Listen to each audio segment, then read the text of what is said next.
नमस्कार, स्वागत है आपका राजधानी न्यूज गुरुग्राम में। मैं हूं मोदी।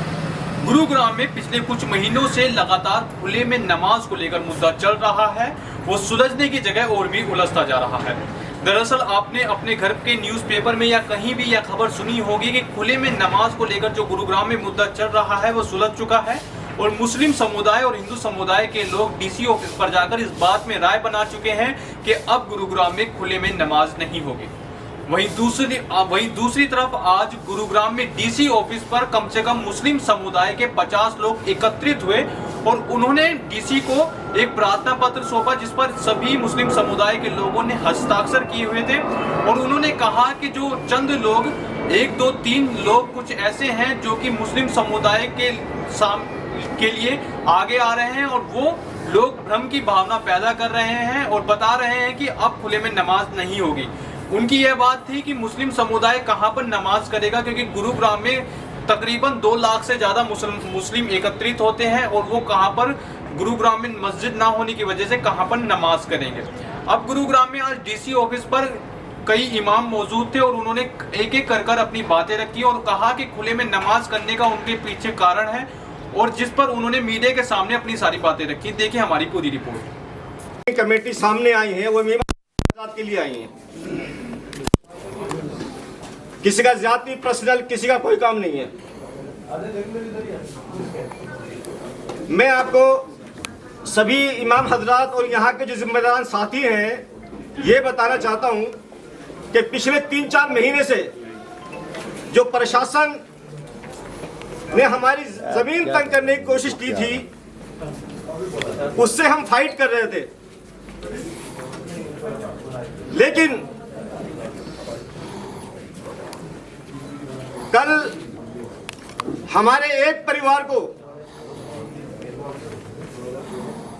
जो कि मुस्लिम राष्ट्रीय मंच का एक संचालक तो नहीं कहूंगा, जिलाध्यक्ष है खुर्शीद राज का, उसने हमारे परिवार को भड़का के और प्रशासन के सामने पेश करके जो घिनौनी हरकत की है उसकी हम कड़े शब्दों में भत्सना करते हैं। और जो मेवात से साथी बैठे हुए हैं और जो हमारे इमाम हजरात हैं उन सब से हम ये कहेंगे और हम सबका काम है कि उस परिवार को समझाएं कि उसने जो कल हरकत की है डीसी साहब को एक मेमोरेंडम देके और 37 जगहों में से 5-6 नमाजें जो चिन्हित करी हैं वो बिल्कुल गलत है, जिसमें हम 5-6 लाख मुसलमान नमाज अदा नहीं कर सकते। हमारी जमीन बिल्कुल तंग कर दी गई है। आज मजबूरी है कि तमाम गुड़गांव के जो मस्जिद साथी थे और इमाम हजरात थे, हम आज डीसी साहब को ज्ञापन देने के लिए आए हैं कि कल जो एक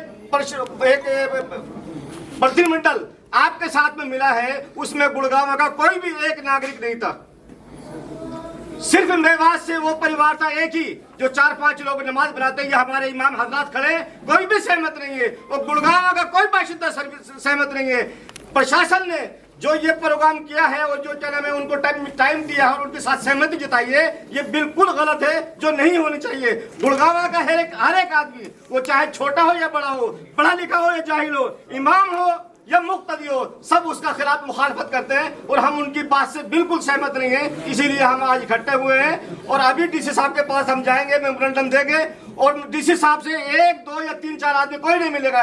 डीसी साहब को आपके सामने आके अपनी बात रखनी पड़ेगी कि उन्होंने बिना किसी गुड़गांव के लोगों के, बिना किसी यहाँ के बाशिंदों के उन्होंने ये सहमति ली है, तो किस वजह से ली है? यही हमें तो सब लोगों का इकट्ठा होने का आज का एजेंडा है। जी इमाम साहब बताएंगे। इसमें एक बात तो ये है, जैसा कि अभी बात सामने रखी, एक सवाल ये भी बनता है कि अभी तक जैसे हम शहर के अंदर अपनी बात को रख रहे हैं, कहीं हमने कोई फसाद नहीं करा, कोई माहौल ख़राब नहीं करा। हम अमन और शांति के साथ बराबर डीसी साहब के, सीपी साहब के, यहाँ तक के डीजीपी साहब के पास भी पहुँच के पंचकूला, उनके सामने भी अमन और शांति की बात रखी कि हमारे शहर के अंदर अमन शांति बरकरार रहनी चाहिए। जो शरारती लोग हैं, जो माहौल को ख़राब करना चाहते हैं, उनको रोका जाना चाहिए।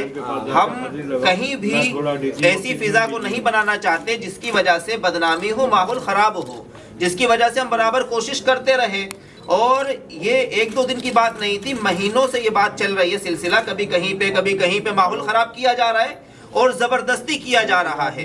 डीसी साहब के यहाँ आकर के भी एक कमेटी और तंजीम ने आकर के इकरार किया कि हाँ इतनी नमाजें हो जाएंगी, फिर वो उस पर भी नहीं रुके और जबरदस्ती कह रहे हैं कि हम इसको 0 पर ले आएंगे, बिल्कुल खत्म कर देंगे।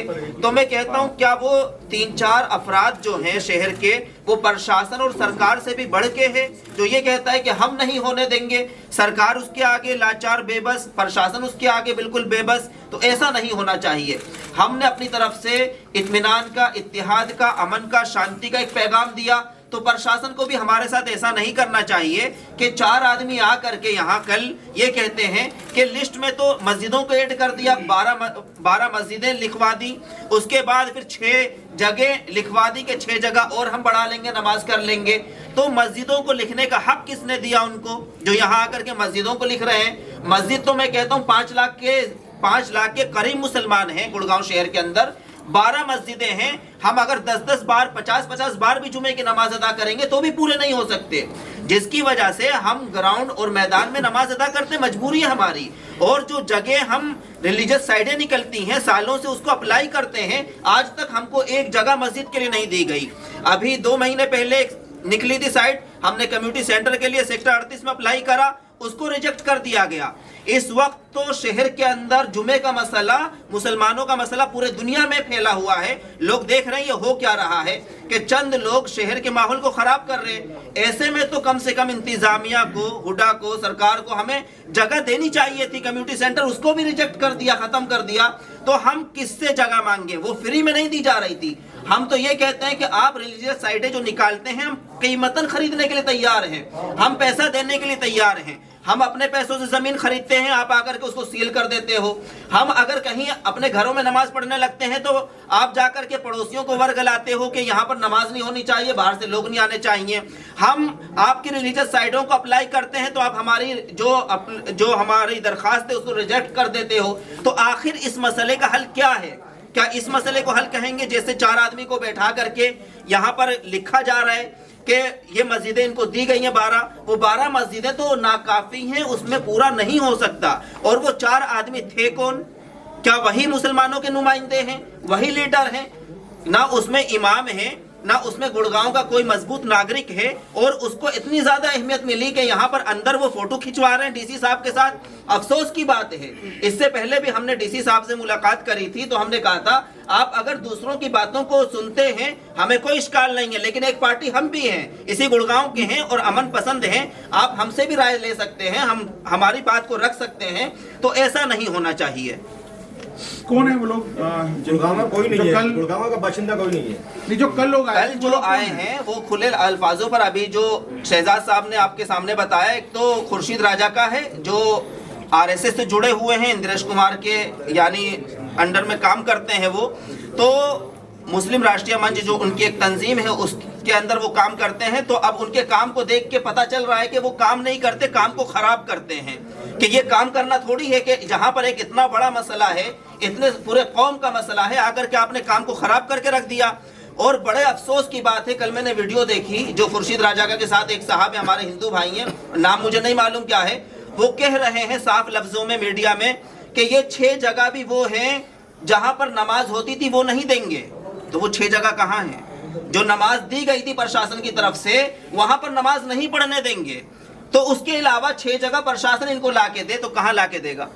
आप गुड़गांव में पढ़ने नहीं दोगे, 6 जगह कागजों में लिख दी है, वहां पर वो पढ़ने नहीं देंगे, फिर वही ड्रामा करोगे बाहर आकर के कि हम तो 0 करवाएंगे, हम तो नमाज नहीं पढ़ने देंगे। तो मैं तो समझता हूं ये खुर्शीद की सोची समझी साजिश है, और इंतजामिया को भी इतना ज्यादा नासमझ नहीं होना चाहिए, जैसा कि कल उन्होंने साबित कर दिया कि कम से कम मालूम करना चाहिए था ये क्या हो रहा है, और आपको क्या हक है कि आप आकर के ये एक पर्चा हमको दे दें और अपना फोटो खिंचवा लें और पूरे अखबारों में छाप दें कि अब मसला हल हो गया, अब हम इस तरह से नमाज करा देंगे। कहाँ करा देंगे कुछ नहीं मालूम। एक डीजीपी से मिले थे आप, मुख्यमंत्री खट्टर ने खुद संज्ञान लिया। कल तीनों विधायकों, कांग्रेस के जो विधायक थे मेवाड़ से, उनका द्वारा भी ज्ञापन सौंपा गया था।